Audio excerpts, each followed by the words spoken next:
Are you caring for a loved one with dementia? You don't have to figure this out all on your own.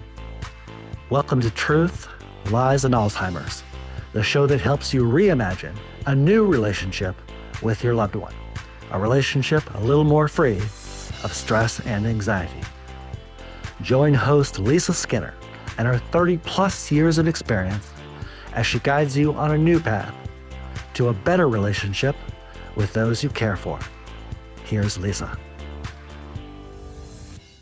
Hi, everybody. Welcome to another new episode of the Truth, Lies, and Alzheimer's Show. And I'm Lisa Skinner, your host. There is a fairly new term that has surfaced in the last 5 to 10 years. It's called aging in place. And it's become extremely popular, especially since COVID. And I've noticed that a lot of people Google that term. So I thought it would be great to do an episode dedicated to what is aging in place? What does it mean? And then how can we choose between aging in place, assisted living, and memory care? So I'm going to share all that information with you. So let's start with what is aging in place. Aging in place means that a person lives in their own home, which would be their house, their condo, their apartment, or a similar residence, safely and comfortably for as long as possible, and as their needs change. It is not a single event like staying put forever. Instead, it's an approach that typically involves ongoing planning, home safety adjustments, having support services in place like in-home help and community resources, making sure regular assessments as health and abilities will definitely be changing. So what aging in place means in practice? It means a person will keep their familiar environment, their familiar routines, their familiar neighbors and community, and that they maintain their own personal preferences in daily life, meaning their meals, their activities, their sleep schedule, and their privacy. But it also means proactively reducing living risks. And to do this, maybe there will be a need to implement preventive fall measures, put those in place. Need to implement improved medication safety measures. Need to address transportation challenges. And need to ensure the home remains accessible as a person's mobility changes through building a reliable and readily available support system, through family involvement, etc. You need to have a plan for somebody that checks in with them, that coordinates their daily life, or provides hands-on help. That could be with paid caregivers available to help with bathing, dressing, meals, housekeeping, companionship. It also means having identified healthcare and therapy support resources. That would include primary care, home health, PT and OT, physical therapy or occupational therapy, as needed. Now, some of the core components of successful aging in place is, of course, having a plan, having a home readiness plan in place.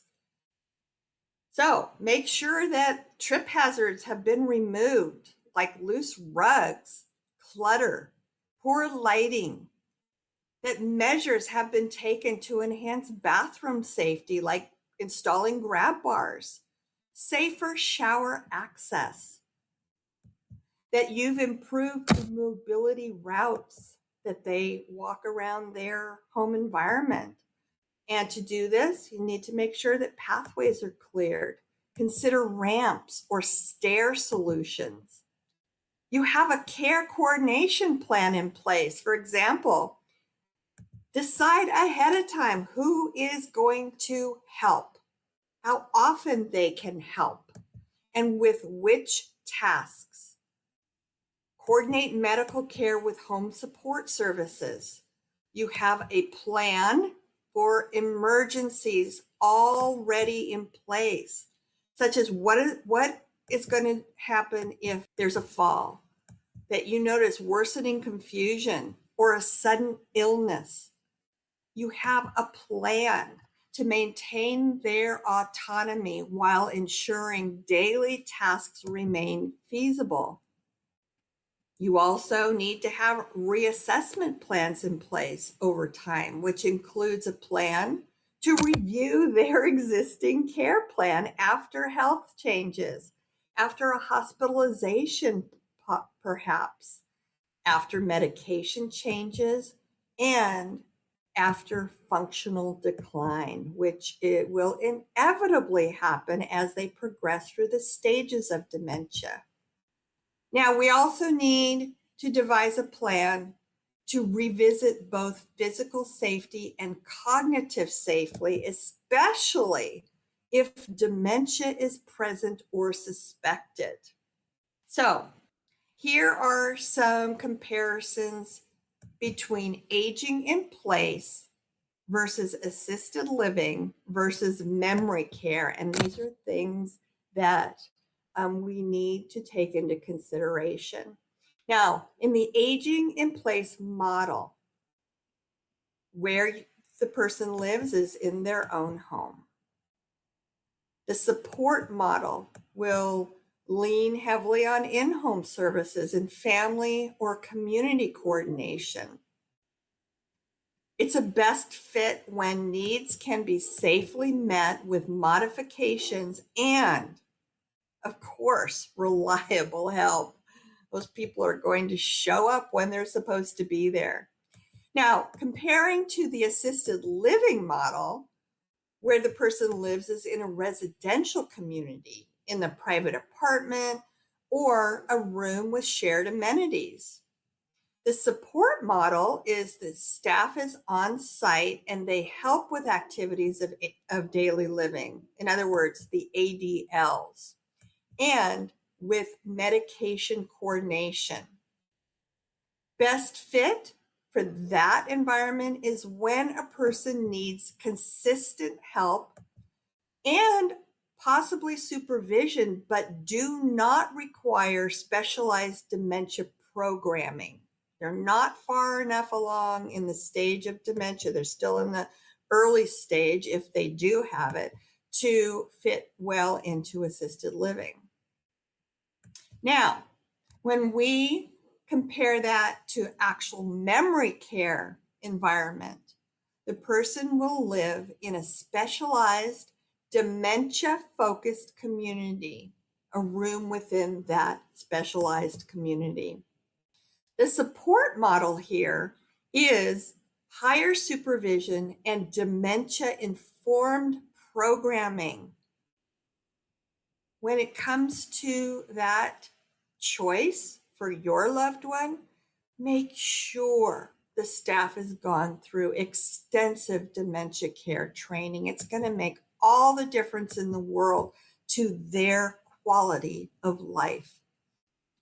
The best fit in this case is when dementia-related behaviors or cognitive impairment make home or standard assisted living unsafe or ineffective.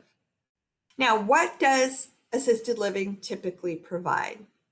Some of the more common services are assistance with their activities of daily living, which are bathing, dressing, grooming, toileting, and mobility. They manage medication and do medication reminders, and depending on the facility and their level of need. They provide meals and basic housekeeping. They provide activities and social programming. They provide scheduled care staff availability.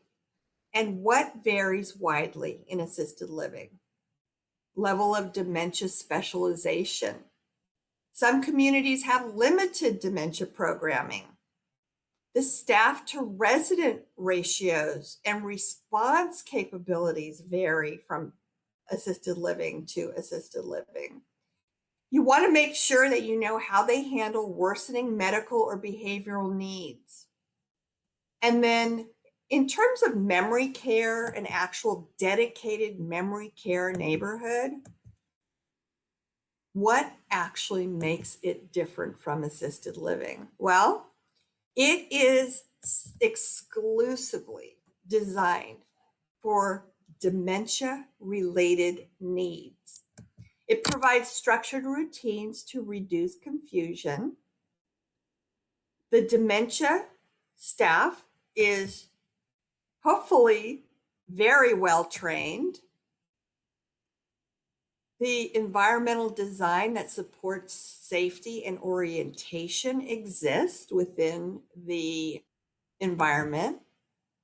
And they also have a very well-planned features for safety and supervision. It typically provides a secure environment, especially if wandering is a risk. They provide greater monitoring than in standard assisted living, but of course that also varies facility to facility. They have plans in place and skilled training for approaches to address agitation, resistance to care, and with communication challenges. They're focused on behavioral and cognitive expressions. They have care plans that address behavioral triggers like noise, lighting, and unmet needs. How to recognize that they're trying to communicate something. And then, of course, the caregivers will immediately know how to determine what triggered whatever the behavior is that has just shown up. They offer activities that are tailored to each individual person's cognitive abilities. It's not a one-size-fits-all program. They are very proficient in redirection and communication strategies. So here are some things that people need to know and things to consider before choosing aging in place. These are what I call decision essentials. What is the person's mobility and fall risk currently? Do they have gait instability? Are they balance challenged? Do they have difficulty navigating stairs or bathroom access? In terms of their activities of daily living, we need to consider the approach to bathing, dressing, toileting, eating, transferring, and mobility. Instrumental activities of daily living.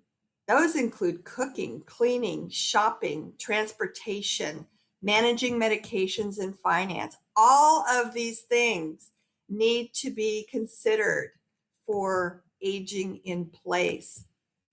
The home environment is extremely important.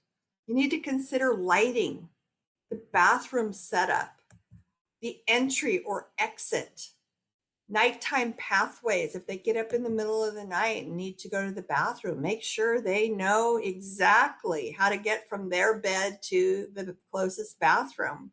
And of course, kitchen safety needs to be considered. Medical complexity and medication management. Complexity, it refers to having multiple prescriptions, insulin, anticoagulants, whatever it is they have. The ability to track the refills, the dosing, and side effects, have a log.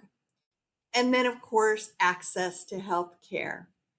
the ability to attend appointments, to get them to their appointments, a plan for home health services or therapy if and when needed, their cognitive health and dementia risk, mild cognitive impairment versus dementia. What are some of the things that we need to consider here? Well, forgetting can progress into safety relevant errors over time. Did that cross your mind?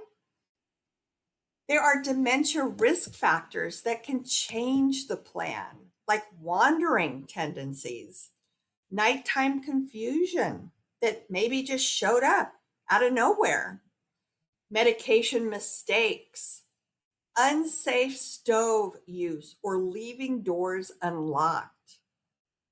And here is a key question.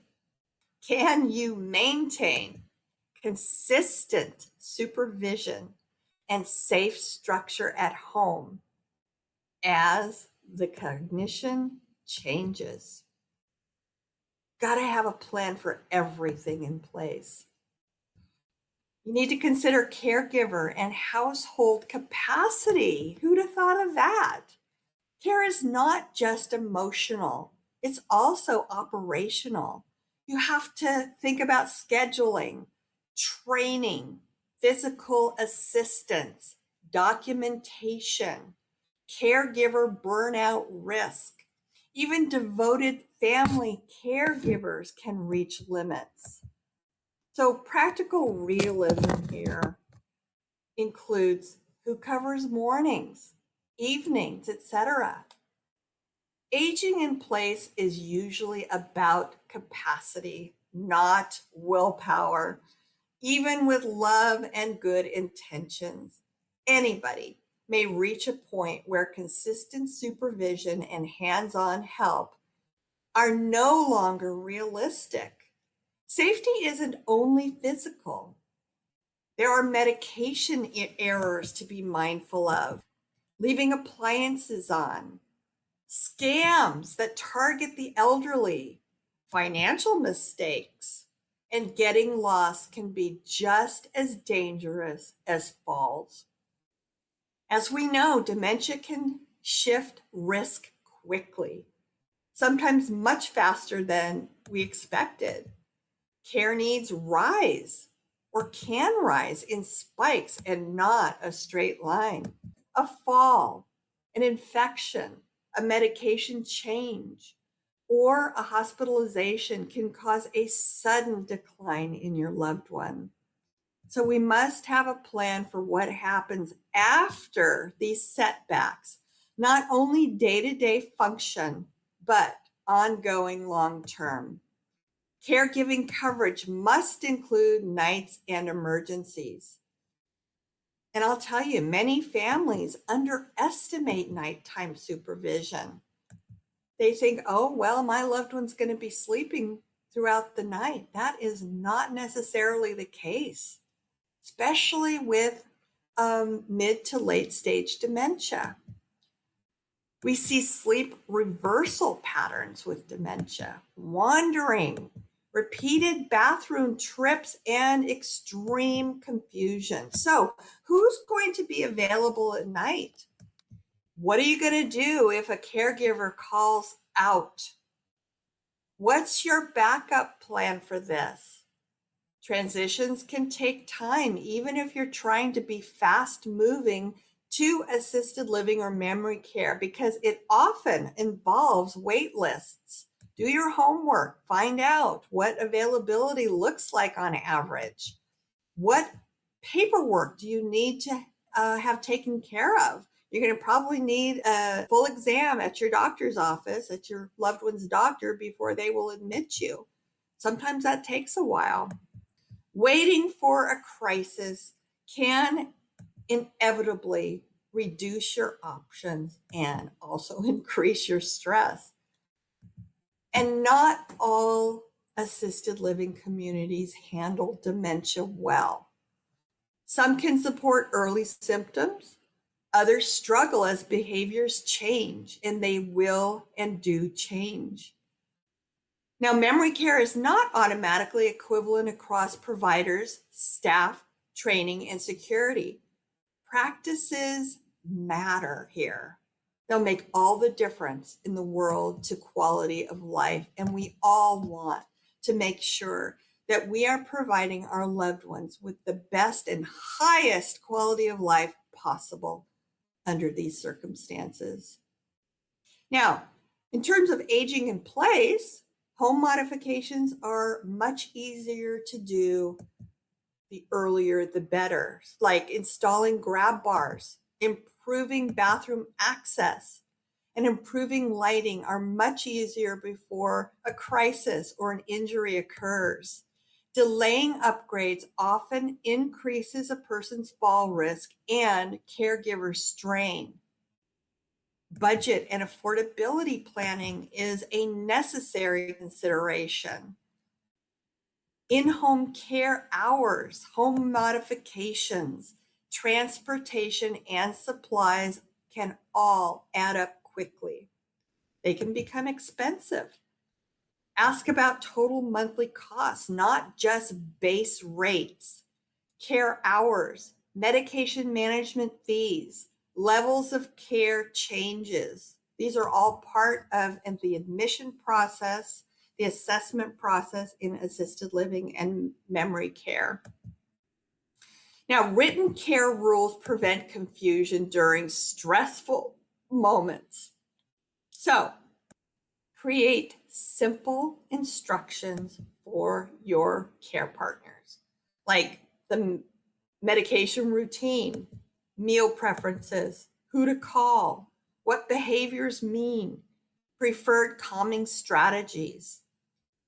For dementia, consistency in approach is very important to make sure that we reduce agitation and not exacerbate it. And I want you to know, caregiver burnout is a real medical issue. If the care partner is exhausted, the person's safety and quality of care will also drop. So build a respite plan into the whole experience. Even short breaks can help. You need to consider legal and financial planning, and this should happen earlier than you think before they progress too far into the dementia and no longer have a sound mind. You want to consider advanced directives, a power of attorney, a healthcare proxy, and how decisions will be made if your loved one's cognition declines. This is going to reduce conflict and delays later on. Make a threshold conversation with the family now. Decide together what triggers help escalation or a move. Wandering, medication errors, repeated unsafe nighttime incidents, frequent falls. The goal is to remove blame during crisis decisions. So here is what I created for you, an aging in place readiness family checklist. So safety basics in the home, bathroom safety ready, grab bars, safer shower or tub setup, non-slip surfaces, toilet height is supportive if needed, their fall risks are reduced, clear the walkways, no clutter or loose rugs, good lighting in the hallways and nighttime routes, steps or stairs are addressed, ramp stair solutions are in place if needed. For kitchen and stove safety, stoves can be used safely or have a plan to reduce the risk. Make sure there's a plan for easy to reach food areas. Have an emergency plan in place, like phone accessibility or medical alert system if appropriate, who is going to be called and how quickly help can arrive. Then we need to think about having a plan for daily needs, which cover bathing and personal care. And this is a realistic checklist that needs to be in place. Who's going to help? How often? And what tasks are going to be covered? If toileting support is planned, does it include nighttime needs if relevant? We need a meals and hydration plan, regular meals, plan for reduced appetite or forgetting meals. We need a transportation plan, how appointments and errands will be handled consistently. We need a medication plan. This is critical. Medication management, we have to feel confident that it's reliable, that someone will track doses, not just remembering them. This system in place prevents missed doses and double dosing. How are you going to handle refills? A clear responsibility and a timeline for refills. And for new prescriptions, you need to update their care plan and include new prescriptions and have clear instructions for any changes, especially after a hospitalization. And that pretty much covers everything I feel is really critical and essential for everybody to know if you really prefer or your loved one prefers aging in place for as long as they possibly can. And I know right now, statistically, more people want to stay in their own homes than they have pre-COVID. So it's perfectly okay as long as you take under consideration everything that I have shared with you today. So thanks again for being here. I hope that this has been extremely helpful and that, you start taking these things into consideration now and not wait until there's a crisis on your hands.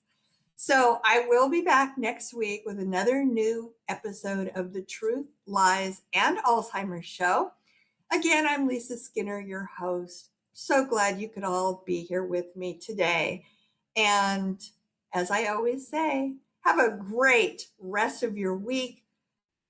Always try to stay happy and as healthy as you possibly can. And I will be back next week with another new episode for you. So take care for now, and I'll be back next week. Thanks again. Bye-bye. Thank you for listening to Truth, Lies, and Alzheimer's. We hope you found something in today's episode that helps. We understand that caring for a loved one with dementia can be the challenge of a lifetime, but you don't have to do it alone. If you're ready for exclusive access to even more great content and resources, head on over to Facebook and join Lisa's Minding Dementia Support Group. We're a community of like-minded caregivers, and we're here to help.